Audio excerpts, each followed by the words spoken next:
सरकार आई नहीं है। महागठबंधन के जितने समर्थक लोग हैं ये अभी से जंगल राज का आगाज करना चाह रहे हैं। भाजपा के समर्थित कार्यकर्ताओं को साढ़ माप में पीटा गया, घर में घुस करके आज वो जो है गंभीर स्थिति में सदर अस्पताल में भर्ती है। और जब मैं इस परिसर में इन कर रहा था, इनके परिजनों को जान से मारने की धमकी दी गई है कि अगर जो तुम भारतीय जनता पार्टी के पक्ष में कार्य करोगे तो जान से हाथ धोना पड़ेगा। और अभी पुलिस को इसकी सूचना दी गई है। वो सामाजिक तत्व अगर समय रहते पुलिस उसके ऊपर कार्रवाई नहीं करती है तो हम निर्वाचन आयोग को इसमें संज्ञान लेने के लिए अनुरोध करेंगे। किसी भी कीमत पर जंगल राज का आगाज बिहार की धरती पर हम लोग होने नहीं देंगे। जब उस समय 90 के दशक में हम लोग संघर्ष किए हैं, अभी तो हमारा सुशासन का मॉडल मेरे साथ में है। किसी भी परिस्थिति में चाहे पदाधिकारी अगर लापरवाही करे कार्रवाई में तो मैं चुनाव आयोग को आगे करूंगा। चुनाव आयोग इस पर संज्ञान लेगा। कोई भी स्थिति में ये जंगल राज के एजेंडे को सफल होने नहीं देंगे। आज जान मारने की धमकी दी गई है, ये भी शिकायत मैं करने जा रहा हूं। ये लोग वैसे हैं जो शासन में आकर के, एक समय ऐसा था कि हाई कोर्ट के जज को भी अपने जान की गुहार राज्यपाल से लगाना पड़ा इसी बिहार की धरती पर। चंपा विश्वास कांड इसी धरती पर हुआ है। पूरा बिहार इस जंगल राज में गुंडा से त्रस्त हुआ, कलंकित हुआ है, लेकिन हम लोग इस कलंक को धो दिए हैं। अब ये पुनः फन उठा रहे हैं बिहार की धरती को कलंकित करने के लिए। हम ऐसे तत्व से डटकर मुकाबला करेंगे, कानून के दायरे में रहकर करेंगे और इसको जड़ से उखाड़ने का काम करेंगे। भारतीय जनता पार्टी और एनडीए गठबंधन के सभी कार्यकर्ता ऐसे तत्वों का हम मुकाबला करेंगे और इस पर कठोर कार्रवाई का मैं निर्वाचन आयोग से अनुरोध करता हूं। या इसी स्थिति में अगर कार्रवाई नहीं होगी तो हम लोग लोकतांत्रिक तरीके से हर संघर्ष का रास्ता खटखटाएंगे। हम तब तक चैन से नहीं बैठेंगे जब तक इस परिवार की सुरक्षा मुकम्मल नहीं हो और उस अपराधियों पर कानून सम्मत पूरी कार्रवाई नहीं हो। इसराय में थे, लेकिन हमको जो फोन किया गया, बेटा फोन किया घर से और कि ऐसा ऐसा घटना है, बेटा को मार के गिरा दिया है गले में। हम बोले क्या हुआ? तो कल जो रात में कुछ घटना हुआ, कहा है तुम BS सिन्हा को कल लाया था। यही सोच करके ये लोग कि BS सिन्हा को गांव में लाने के बाद हमारा RJD का वोट घटता है और इसके चलते इसके टारगेट में हम रहते हैं और इसके चलते ये घटना की अंजाम दिया है।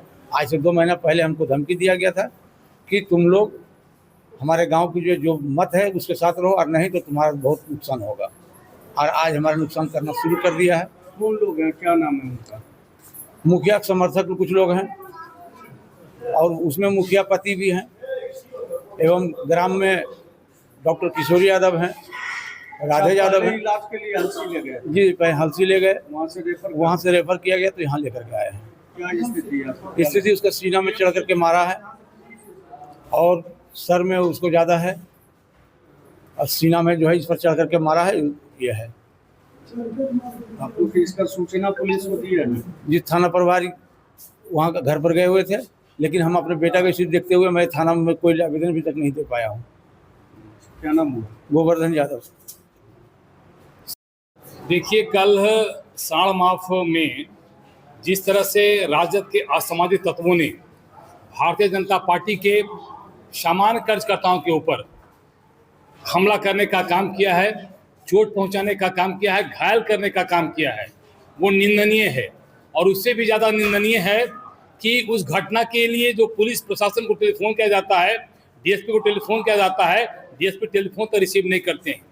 अब जब चुनाव का माहौल है, आचार संहिता लगा हुआ है, सारे चीज चुनाव आयोग के कंट्रोल में है और तब जब प्रशासन इस तरह की लापरवाही बरतता है तो आप कल्पना कर सकते हैं कि इन लोगों के आंदोलनों की हालत होगी। और हद तो तब हो गई जब RJD के कार्यकर्ता अपने ही समाज के लोगों को ये पीटने का काम कर रहे हैं, क्योंकि वो समाज के लोग, कुछ लोग जो अच्छे लोग हैं RJD में, जो यादव समाज में अच्छे लोग हैं, वो भारतीय जनता पार्टी को वोट करते हैं और इसी का खुन्नस निकालने के लिए RJD का सामाजिक तत्व अपने ही समाज के लोगों पर हमला कर रहे हैं। तो ये जो इनका चरित्र दिख रहा है, ये चरित्र कहीं ना कहीं इस बात का द्योतक है कि अभी जब ये हालत है तो जब इनकी सत्ता आएगी तो ये लोग क्या कुकर्म करेंगे, किस तरह से नंगा नाच करेंगे, फिर वही दिन देखने को बिहार वासियों को मिलेगा जो 90 से 2005 तक था।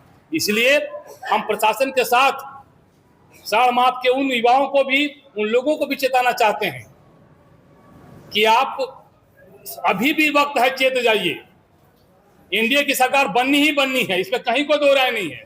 सरकार बनने के बाद जो प्रशासन में सोए हुए हमारे लोग हैं, हमारे डीएसपी हैं महोदय को खास करके मैं बताना चाहता हूँ कि इस तरह का व्यवहार विजय सिन्हा के साथ छोड़ दो, तुमको कुछ नहीं होगा। विजय सिन्हा के साथ रहेगा तो तुम यहाँ तक बोला गया तुम बूथ पर जाने लायक नहीं रहेगा। कौन लोग हैं वो? सब आरजेडी समर्थक है। युवा पीढ़ी को पिनका के ये लोग पीछे कोई और राज करता है, बच्चा लोग को आगे कर करके मारपीट करवाता है। हम छठ का सामान लाने दुकान जा रहे थे, वो बोला कि तुम्हारा घर में क्यों पर्चा रहा, इसीलिए मारने लगा था। पूरा सीना उन्हें पूरा चोट है माथा। कितने के संख्या में थे लोग? संख्या में मतलब वो संख्या में तो रात में 20 के थे, लेकिन हम घर चलाए तो कोई कुछ नहीं कर पाया। अभी पूरा फैमिली वो था। क्या पहचाने, क्या नाम है उन लोग? जो आगे स्टार्टिंग जो किया वो कुंदन नाम था, उसके बाद मारपीट होने लगा, हमें पता ही नहीं चला कौन कौन भिड़ा। यही ना आप पे आरोप है कि विजय सिन्हा के साथ आप? बस हमारा कोई गांव में दुश्मनी नहीं है, बस विजय सिन्हा का छोड़ दो, तुमको कोई कुछ नहीं करेगा। क्या नाम हुआ आपका? सूरज कुमार, गाँव? साड़ माफ।